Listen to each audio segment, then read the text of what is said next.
Salve pessoal, sejam muito bem-vindos, bem-vindas ao canal As Entrelinhas com Claudê. E o tema de hoje é algo que tira o sono de muita gente. Vamos falar hoje sobre o WhatsApp, mas sobre um ponto de vista diferente. Tenho certeza que esse conteúdo vai te ajudar muito. Vem comigo!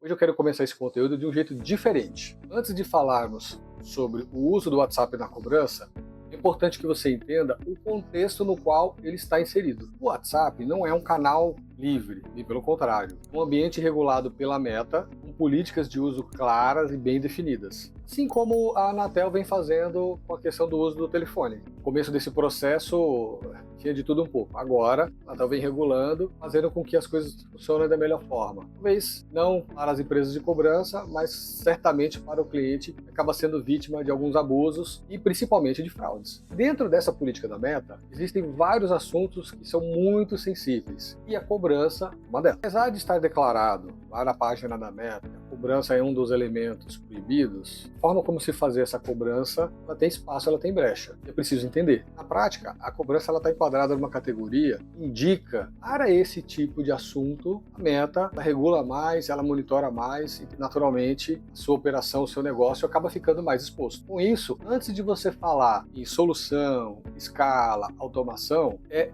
super importante que você entenda o contexto, o risco e o ambiente onde você está operando. Quando a gente traz isso no dia a dia das assessorias, alguns pontos vão ficando mais claros. Vou explicar para vocês. Para começar, nem toda comunicação é tratada da mesma forma dentro do WhatsApp. A Meta leva em consideração o tipo de mensagem, o contexto dessa mensagem, principalmente a reação do usuário. E é aqui que entra o ponto crítico. Operações de cobrança, por natureza, são temas super sensíveis. Logo, tendem a estar mais expostas a bloqueios, restrições, perda de qualidade do seu número. E agora você vai começar a entender melhor a regra do jogo. Tudo isso que eu acabei de falar para você não tem relação com o volume que você dispara, mas tem relação com a percepção do cliente e da Meta. Por isso, esse tipo de canal ele exige maior gestão, maior controle se comparado a outros. Quando vejo por aí operações onde muitas pessoas colocam a mão nesse tipo de canal, já vejo que algo não vai funcionar bem. Preciso ter especialização, concentração, monitoramento e acompanhar muito de perto. Vou fazer uma passagem rápida aqui no que diz respeito à estrutura de uso. É uma estrutura técnica, ok? Bom, quando falamos de WhatsApp para esse mercado, para um modelo mais abrangente, maior volume de mensagens, estamos falando do WhatsApp API, um modelo de comunicação que se conecta direto com a Meta, onde o uso da solução é pautado numa série de regras. Basicamente, existem duas formas de uso. A primeira são os disparos ativos, que é quando a empresa inicia a conversa com o cliente. Nesse caso, é necessário utilizar o que chamamos de templates, que são modelos de comunicação previamente cadastrados, previamente aprovados pela Meta. O segundo é quando o cliente, o usuário, entra em contato com a empresa, o receptivo. Neste caso, abre-se uma janela de 24 horas e a ideia é que a conversa flua de maneira contínua, natural, até que se resolva a questão ou se esclareça a dúvida, tendo a necessidade do cliente. Vou destrinchar um pouquinho mais esses dois assuntos, principalmente no que diz respeito ao ativo, porque ali tem informação muito importante, super relevante para que você possa melhorar a qualidade dos seus disparos, de interação com seus clientes e assim ter uma operação melhor assistida no que diz respeito à solução do WhatsApp API. É importante você saber que existem 4 elementos que você precisa seguir para que a sua mensagem seja entregue com qualidade ou você evite fricção nessa comunicação. O primeiro é o consentimento, que chamamos de opt-in. Então, algumas dicas para você refletir. Quando o cliente acessa o seu site e ele se identifica, faz um cadastro, você precisa ter ali os termos de aceite daquele acesso. Dentro do termo de aceite, possibilidade de ele receber mensagens de WhatsApp. Então, o primeiro opt-in você consegue garantir por ali. O segundo opt-in diz respeito à interação que ele faz mediante a sua mensagem. Quando você dispara uma mensagem, é importante que você tenha botões de ação. Você precisa provocar essa ação no cliente, porque na medida que ele interage, ele responde, ele clica no botão e gera uma interação, a Meta entende que temos ali um opt-in. E esse é muito saudável, diga-se de passagem. O segundo é o contexto. A mensagem precisa fazer sentido para o cliente. Quando você cobra de forma direta, por vezes invasiva e até exagerada, do tipo promoção, aproveite agora, você tem até 48 horas, um super desconto, Tudo isso remete às ações que a gente recebe pelo SMS. Então, para a meta, isso fica com cara, jeito e até cheiro de golpe. Aumenta muito a chance da sua mensagem não ser entregue, ou melhor, não ser nem aprovada, não ser entregue e a qualidade do seu número ser prejudicada. O terceiro elemento é frequência. Excesso de contato tende a gerar rejeição. Em se tratando de cobrança, sabemos que a insistência está no DNA do negócio. Não tem jeito. Mas você precisa considerar que a meta, talvez isso seja invasivo, tem uma forma de perturbação. A gente precisa ter em mente que a legislação, a construção do software, ela toma como base leis estadunidenses, não brasileiras. Quarto e último ponto é a clareza.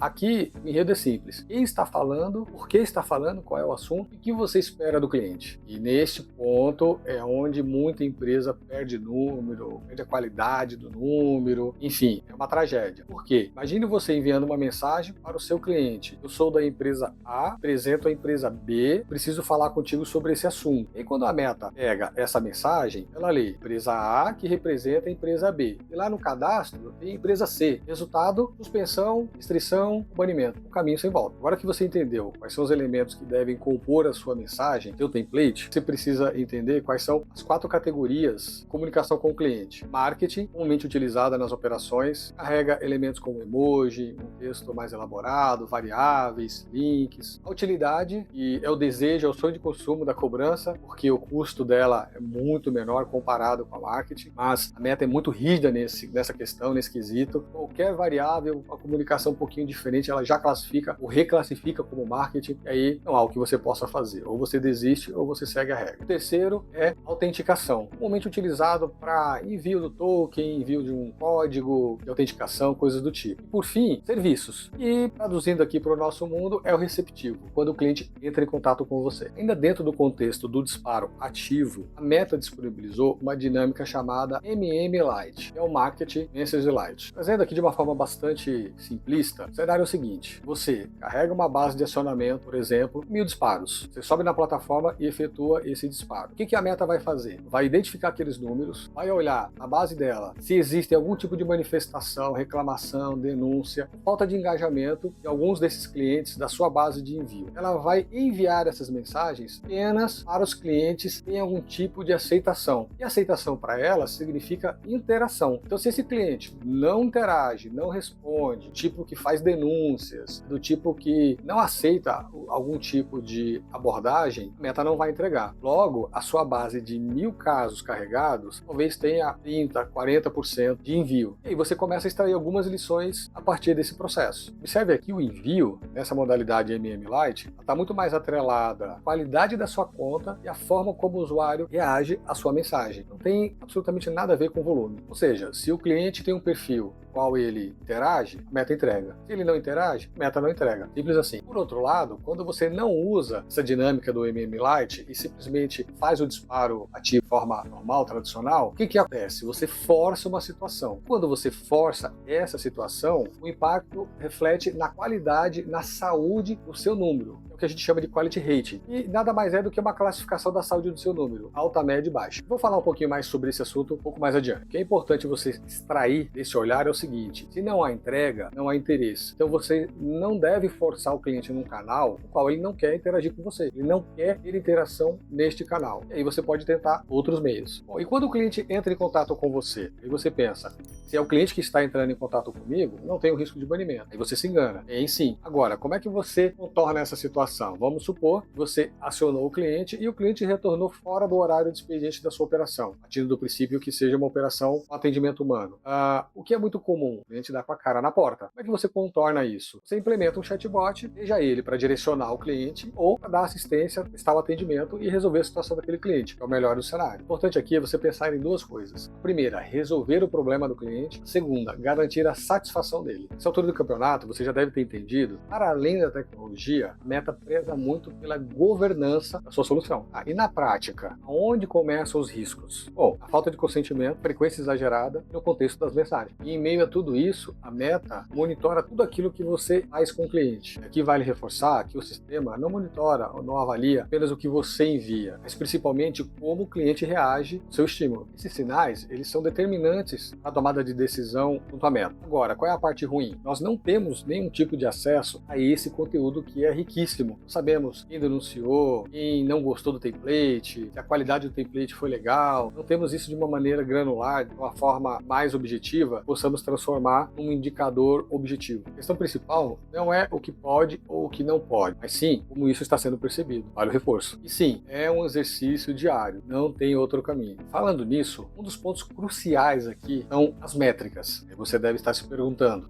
mas se a meta não disponibiliza esses dados, como é que eu vou monitorar? E a resposta para isso é a seguinte: você não vai conseguir monitorar de forma direta, mas é possível monitorar de forma indireta. Isso não é uma limitação técnica, uma forma que a meta tem de proteger seu cliente, ou seja, é uma decisão de produto. Então vamos pensar juntos aqui como é que a gente consegue sair do outro lado, melhorar essa situação. A dica é, você precisa olhar para os efeitos do evento, não para o evento em si. A meta não te dá o detalhe do evento. Vou explicar. Um dos principais indicadores aqui é o Quality Rating, o nível de qualidade, o nível de saúde do seu número, alto, médio e baixo. Comentei um pouquinho antes aqui nesse vídeo. Quando a qualidade desse indicador começa a cair, isso significa que a sua comunicação não está adequada e a sua abordagem não está legal. Isso precisa mudar urgente. Com um pouco de sorte, a meta vai te enviar uma notificação e aí pode acontecer uma restrição, uma suspensão, mas você precisa ficar super atento para evitar banimento. E aí, uma vez banido, não tem mais o que fazer. Vai o número, vai a BM e você perde toda a sua estrutura de contato. Agora, onde são refletidos esses efeitos dos eventos? Nos templates. Quando você está no processo de construção do template, ali você de cara já tem uma série de informações muito ricas que a grande maioria ignora. Você constrói um template, submete para análise da meta. Ela reprova. O primeiro sinal, aquele conteúdo que você escreveu ali não está legal. Você está esbarrando, você está infringindo em alguma regra da política. Segundo, quando você tem aprovação e depois esse template não sofre entrega, você tem um segundo indício de que a aceitação desse template não está legal por parte do cliente. Então, nesse momento, você para pensar, poxa, mas toda vez que eu subir um template e houver esse movimento, eu vou ter que transformar isso num indicador? Sim, que é ali que você vai entender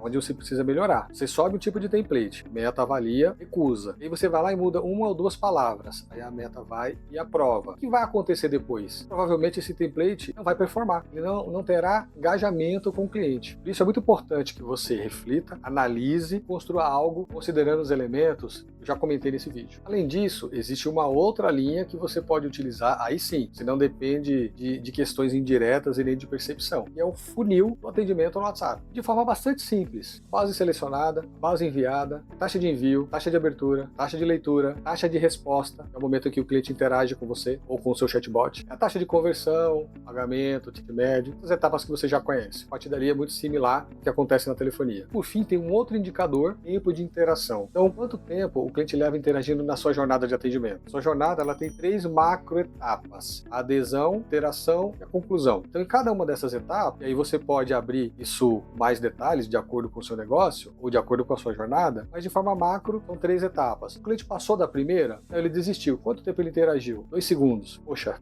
ele não tem interesse nesse assunto. Está fugindo desse assunto. Ele foi até a etapa do meio e ficou ali, não sei, alguns minutos. Ou existe um interesse. De repente a abordagem não estava legal, a oferta não estava legal. Ele foi até o final e concluiu. Excelente. E aí você pode até fazer uma leitura aberta à vista e parcelado. Naturalmente serão tempos diferentes. Agregado a isso, você vai fazer algumas combinações, o ticket médio, o tipo de produto. Tudo isso precisa estar atrelado à sua estratégia. Senão não faz sentido. Para concluir, conteúdo das conversas. Este é valiosíssimo. Tem muitos insights ali dentro, por vezes não são percebidos, mas para que você de fato extraia qualidade, é importante que você use alguma solução de IA, por exemplo, que ajude a fazer uma leitura em massa e extrair dali os principais pontos, os principais insights, para que você possa tomar a decisão. Naturalmente que eles são mais subjetivos, são super valiosos, vale a pena o investimento. E desculpe o trocadilho, mas de fato você vai ter que ler nas entrelinhas. E por fim, não dá para a gente falar de WhatsApp sem não entrar no contexto do WhatsApp não oficial. Mas vamos esclarecer uma coisa, ele recebe esse nome de não oficial simplesmente pelo fato que ele não segue as diretrizes da meta, ele não é gerido pela meta, mas